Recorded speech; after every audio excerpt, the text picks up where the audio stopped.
To gain perspective on the religions we are going to discuss throughout this video, you have to understand the 6 different types of isms. There are 6 different types of ism. You have materialism, humanism, theism, atheism, anti-theism, and agnosticism. Materialism. There is no need for a God, and we only believe that the only realities which exist are the material ones. Humanism. There is no God, and humans are only important and only care about themselves first. Hello, Grandma! Was it? Theism. They believe God is involved in this world and has created it. Atheism believes that there is no God existing. Anti-theism. They oppose belief in God for one or more reasons, and they see that if you believe in God, you are less than them. Agnosticism. They are confused. They do believe in God, but they don't. Cults rely on 14 general characteristics. The first, the living leader who claims to have divine inspiration or claims to be God. Second, the leader is the absolute judge of good and evil. He determines how followers should live, requires blind obedience, and no questions are allowed.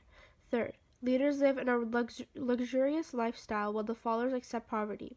Fourth, group identity is stressed instead of individual. The group is important, the individual isn't. Followers learn to suppress critical thinking. They learn to accept all cult teachings. Sixth, followers believe they have sole possession of true knowledge. They are superior to sinners. They are good, all else is evil. Good and evil become clear-cut. Seventh, they live together communally. They alienate themselves from the rest of the world, see everyone outside of the cult as Satan, and break all ties with family and friends. Eighth, they reject the world as it stands right now. The world we know has been replaced with something totally not fixed. Ninth, all work undertaken by the group is inward-looking, not for the service of society. No work is done among the poor. 10th, emphasis is placed on members' guilt-filled feelings. Members may be treated in a humiliating way and taught to hate themselves in their past lives. 11th, ideas taken from already existing religions are put together in a new pattern. 12th, belief in the destruction of the present world very soon, accompanied by the arrival of some messianic figure. 13th, lack of privacy, and lastly, the discouragement of higher education. People who are recruited into cults are in transition, lonely, or lost. The people who recruit the cult members are found on counseling centers, on university or college campuses. They approach the person, get them talking, and agree with everything that is said. This is to make the person feel special. Another approach is to invite someone for dinner and a lecture at someone's home. There are 3 different reasons why a person would join a cult. The first is for a need for a sense of community, to share a feeling of commonly shared goals and ideas. The second is inner fulfillment and direct experience of spiritual values. And the third is need for authority and certainty.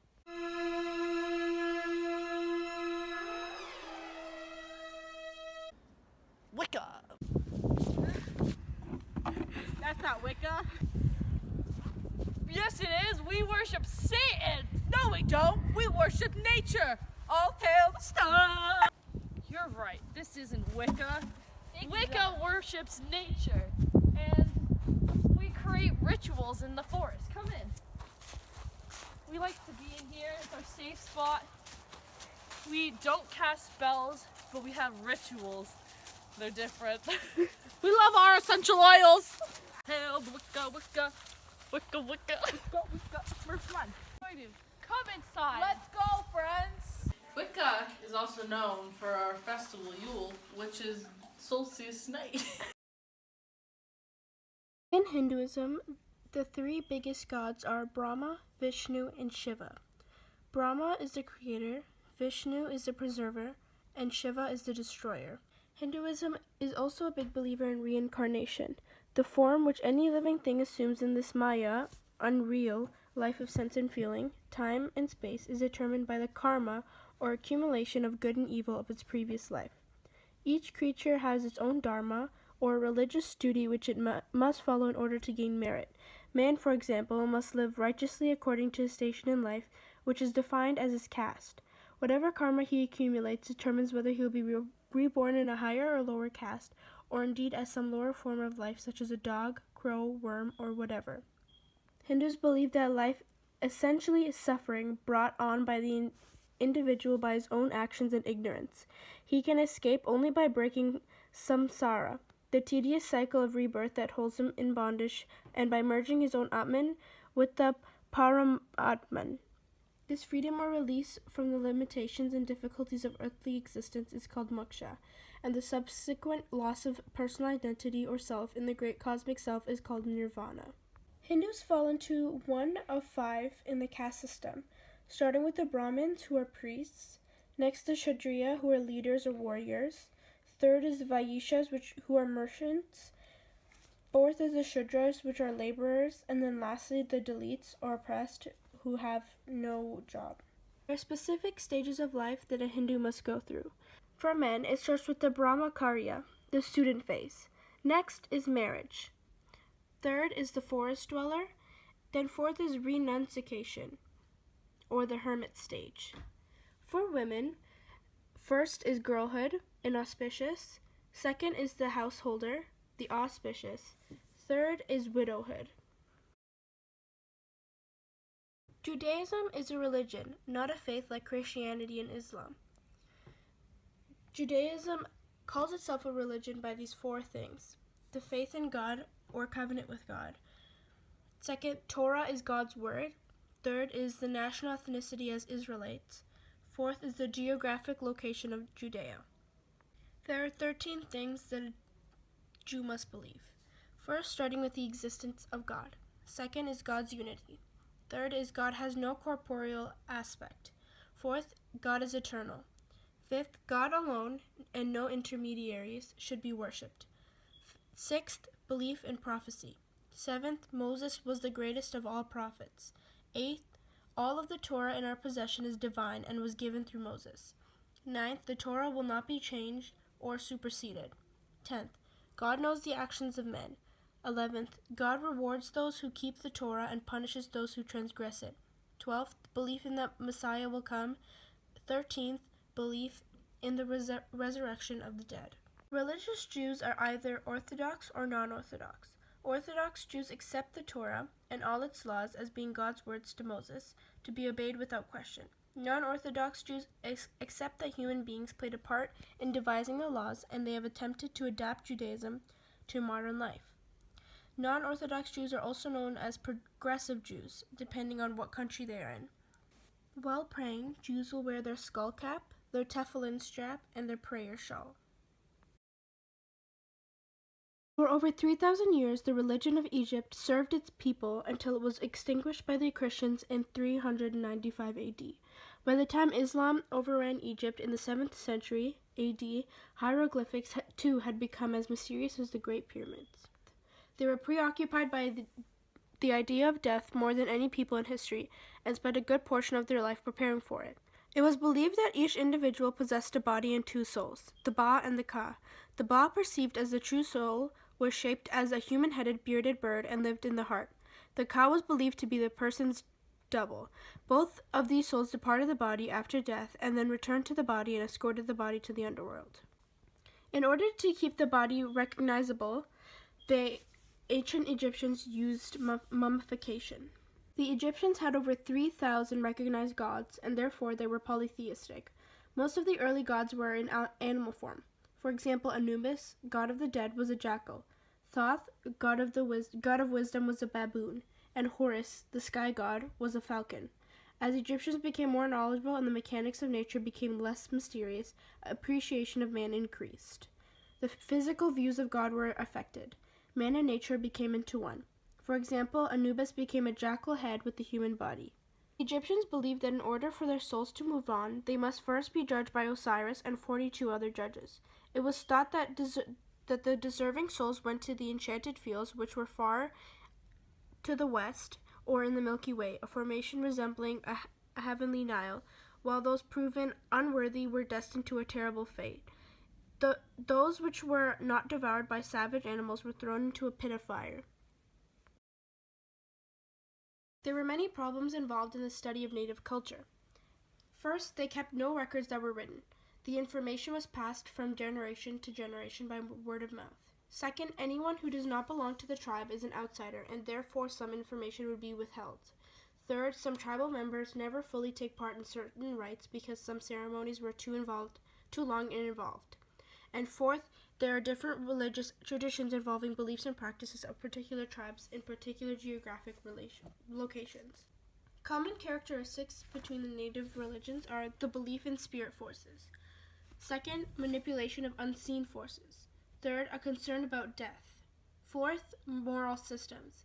Fifth, prophecy. Sixth, sacrifice.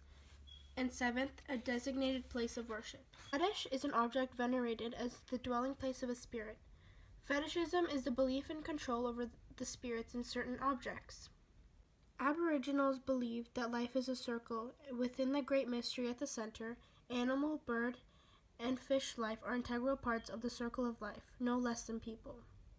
This relationship with the earth was also a characteristic of native spiritual traditions that speak about being in harmony with the sacred forces ruling the world.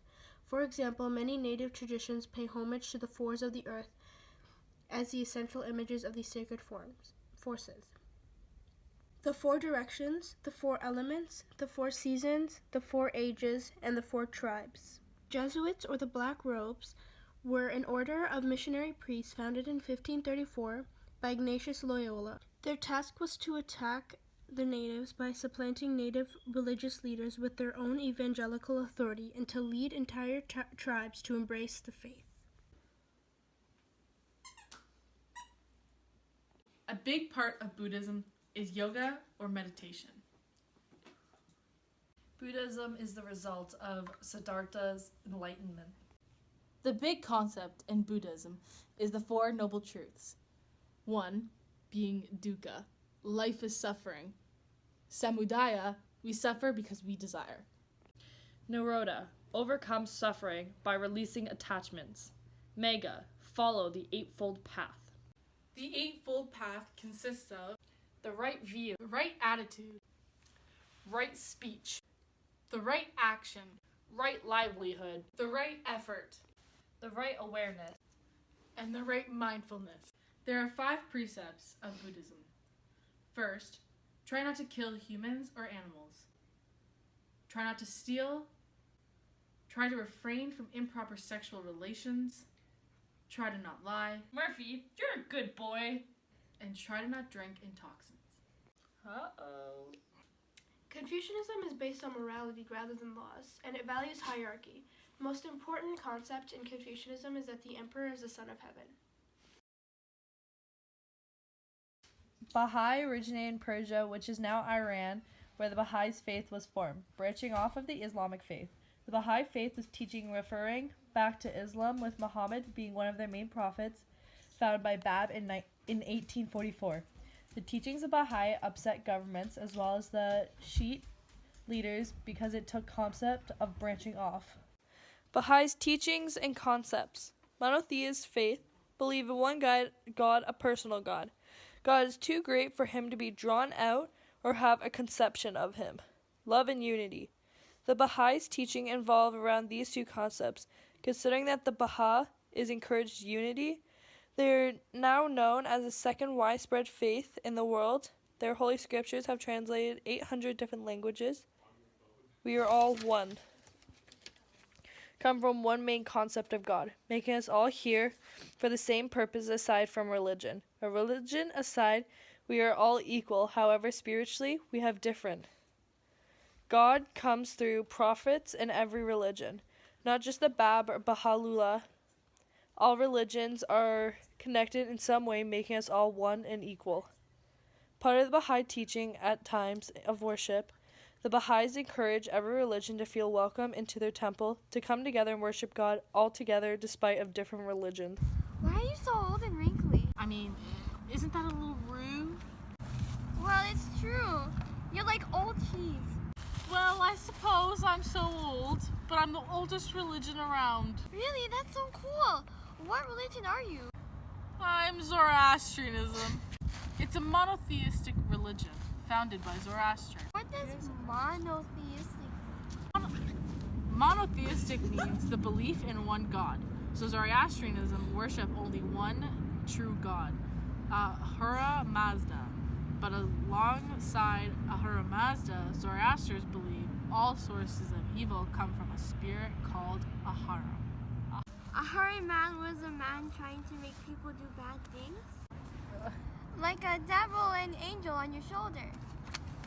That's a way to see it, I suppose. That's a perfect explanation. It's when that voice inside my head tells me to kick my brother in the no-no square when he pisses me off.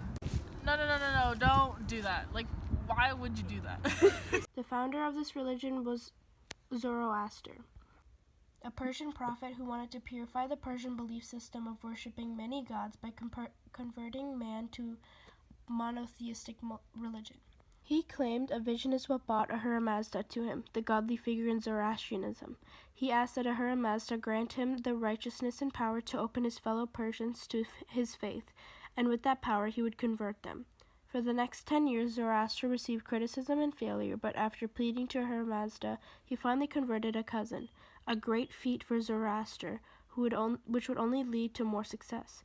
Zoroastrianism began to spread quickly throughout Persia, mostly in farming communities, but the religion even struck a powerful king and eventually became the official state religion of the Persian Empire.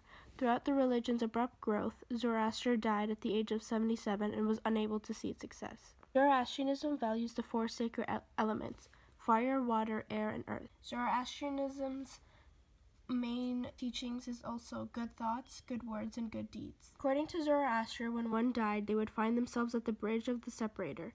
Below the bridge lay hell, and all the way across it was heaven. On the bridge, every detail of their soul's past was read out to them, and if they were found good, they would walk to heaven alongside Zoroaster himself, but if they had done more wrong than right, they must enter hell. Zoroastrianism contributed to other religions such as Christianity and Islam. Zoroastrianism and Christianity have a few strong parallels that can be drawn, including the lives of Zoroaster and Jesus. Though born hundreds of years apart, they were both supposedly born by a virgin mother and each traveled to the desert alone.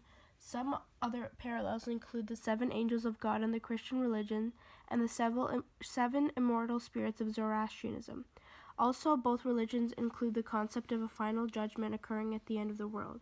The Zoroastrian idea of purification after death is mirrored in some Christians' belief in a period of temporary punishment or purgatory.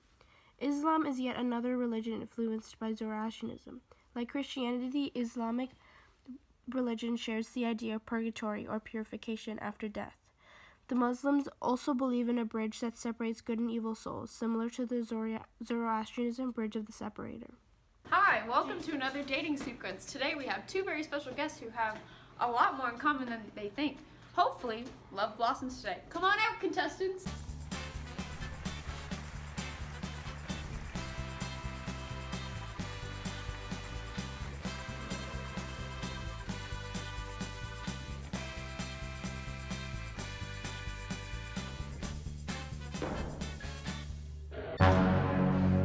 Out of my face, you friend. Yo, brah, I'm gonna black netwit out of my sight. I think this was a good idea. I can't stand being this freaking copycat. Copycat? Jupiter should strike down on you. Come on, his name is Zeus. Can you believe them? Everything they do in a cheaper way. Copycat? No. No, stop that. Let's go. You want to take some outside? Let's go. Let's go outside. Well, that's all we have today, folks. I'll see you on the next dating sequence. God damn it, get them out. Greece has been very influential to the making of modern society. First, starting with Homer's first war story, the Iliad, which has a theme of common humanity amongst enemies. The best are never appreciated, like Achilles and Hector. The main character, Achilles, is Greek, but the hero, Hector, is the enemy. It develops the ability to see both sides of the story. Greece had also created democracy and freedom, the freedom of choice and action, the freedom to earn, buy, and sell, and it also had created the philosophy and science. Greece's underworld, Hades, consists of the Elysian Fields, which has cool breezes, and inside the fields is the Isles of the Blessed. Next is the Fields of Asphodel, which is where 98% of people go. And then lastly, there's Tartarus. which you get there by impiety or treason. Greece has 5 different meanings for the word love. First is agape, which is worship. Next is philia, which is friendship. Third is storge, which is familial. Then there's xenia, which is hospitality. And lastly, eros, which is romantic. Greek's religion is polytheistic. There are dozens and dozens of major and minor gods who were worshipped, and each city had at least one patron god. In addition to this, Greek religion had no sacred text equivalent to the Bible. There was no professional clergy, although there were plenty of prophets and authorized priests who were able to conduct public ceremonies. The religion of the Greeks and the Romans who copied them, more than any other religion, have a foundation based on myths and legend. This indicates that in these very early stages, they had very little or no knowledge of science, and that their society was lacking a religious base. Any questions that they couldn't answer by themselves were resolved by coming up with imaginative stories called myths. These myths have had some historical truth to them, as we have found out by some archaeological discoveries at Troy, Mycenae, and Crete. Greek mythology has been very influential to the Western world and their societies. The mythical tales end up in books, songs, and works of art, and continue to inspire authors and artists today.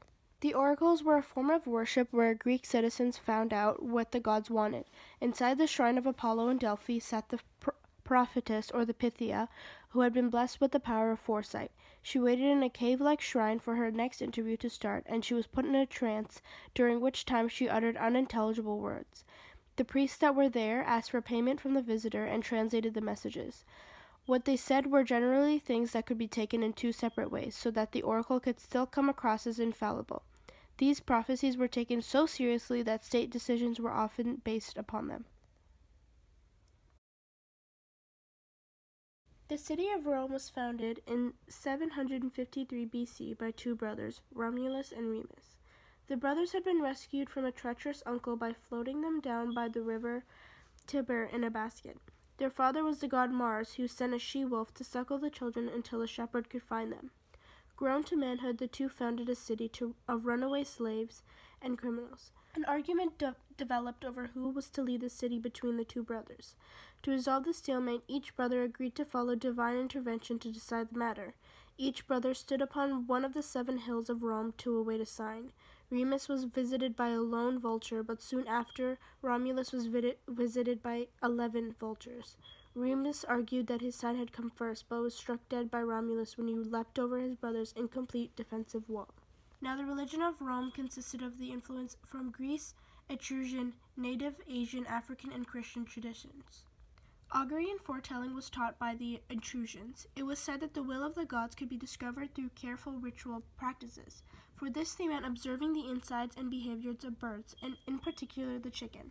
Priests were not allowed to practice their profession, but were awarded the duty as a reward for loyal service to the state. They also had high priests, the Pontifex Maximus. These were priests who were elected, and this position was considered to be a stepping stone towards a more important political position. The Vestal Virgins were a group of girls who served at the Temple of Vesta. They were selected at the age of 6 and 10 and would serve for 30 years. They would learn their duties, practice them, and then teach them to the younger ladies. The Temple of Vesta held Hearth, the eternal flame, the shield of Mars, the will of the patricians, and the Vestal Virgins who maintained the Temple of Vesta. The Islamic religion started in Mecca, where a large rectangular shrine named the Kaaba housed many gods, including the Black Stone. A chief god creator was known as Allah. They also believed in demons, which they called jinns. Muhammad began spreading his monotheistic message of an all-powerful creator god named Allah, a god who is benevolent and controls all events, who will judge humanity on the last day. Finally, a god who has chosen Muhammad as his messenger. In Islam, there's the 5 pillars. First, the Shahada, which is, there is no god but Allah, Muhammad is a prophet of Allah. Second, Salat, which is prayer.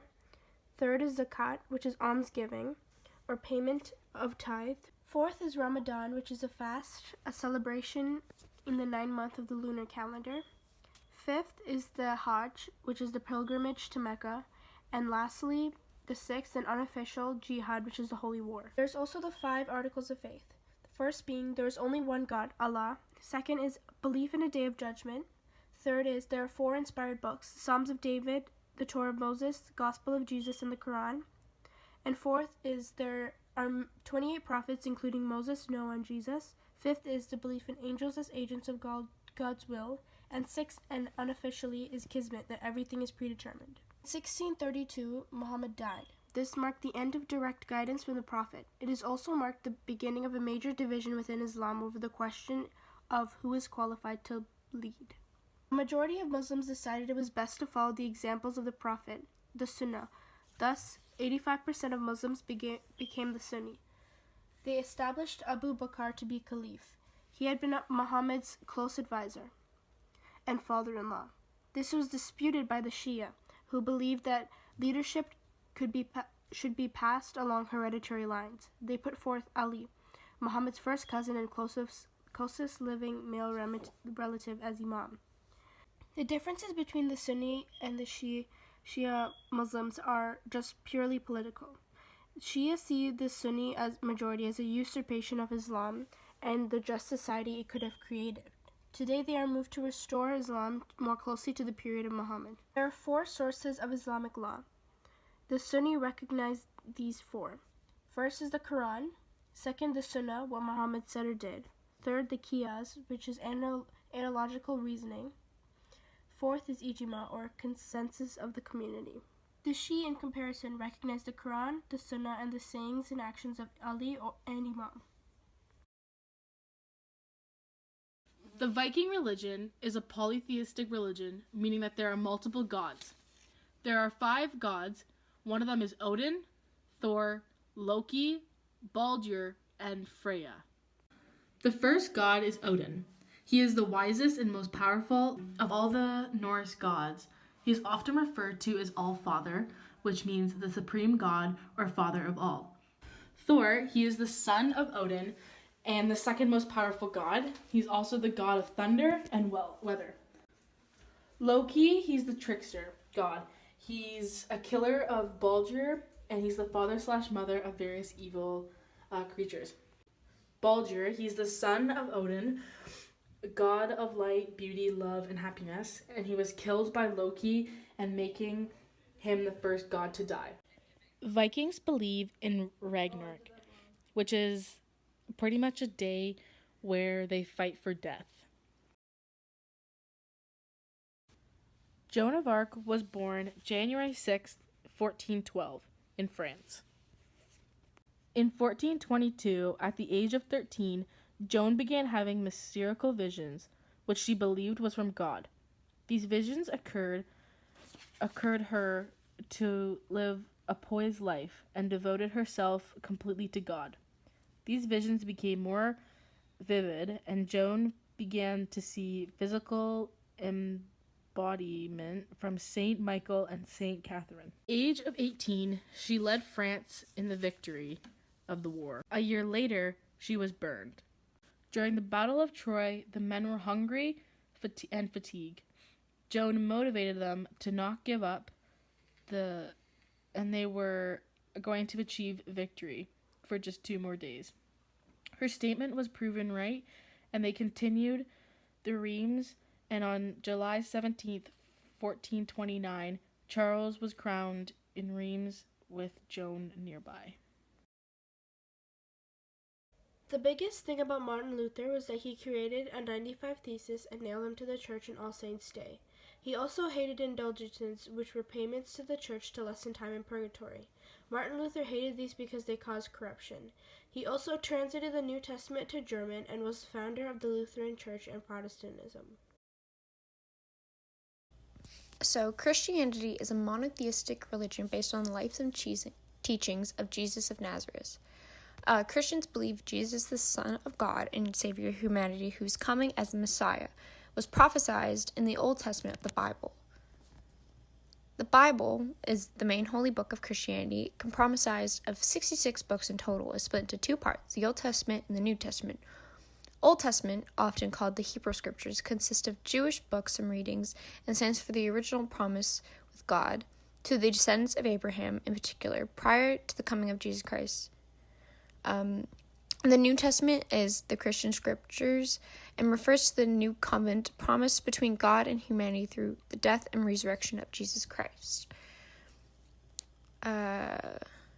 So there is a few festivals within this religion. Good Friday, it signifies the day Jesus sacrificed his life and died by the crucifixion, the ultimate sacrifice for the sins of the people. Jesus was crucified, buried, and raised from the dead 3 days later, known as Easter. Refers as the good because even though the suffering and death of Jesus was terrible, it marked the dramatic culmination of God's plan to save his people from their sins. So Easter celebrates Jesus' victory over death. His resurrection symbols the eternal life that is granted to all those who believe in him. His resurrection changed all that and gave final and virile proof that he was really the Son of God. He had conquered death once and for all. And then Christmas signifies the birth of Jesus, is also symbolized a very deeply significant truth of his spiritual life. Jesus Christ is the very personification of divinity, and he was born at a time with ignorance, superstition, greed, hatred, and hypocrisy. So a few rituals that Christians have is 1, baptism. It sprinkles holy water onto the person's forehead to symbolize purity. The ceremony usually consists of 1 or more candidates along with their parents and godparents, and it does not matter what age one can be baptized. Before or sometimes during baptism, the naming and dedication ceremony usually have been completed. So, funerals, ideally that once someone has died, they moved on to be with God. And the marriage usually takes place in a church, so both God and family and friends can witness the couple's dedication to one another, and it must remain monogamous to one another and have children if they are able to. And then there's also first communion. Around the age of 6 or 7, the child receives their first communion. They receive sacrament for the first time, so the body of Christ, which is the bread. And confirmation, a ceremony which is done around the age of 14 when they are fully able to understand and accept God's teaching. Usually performed by a bishop, prayers and Bible readings are performed. Once the ceremony is completed, they are considered a full adult member of the Christian community. Okay, welcome. No, oh, goodbye. That's all. Bye, guys. That's all. Why is my head so big? Good luck on exam.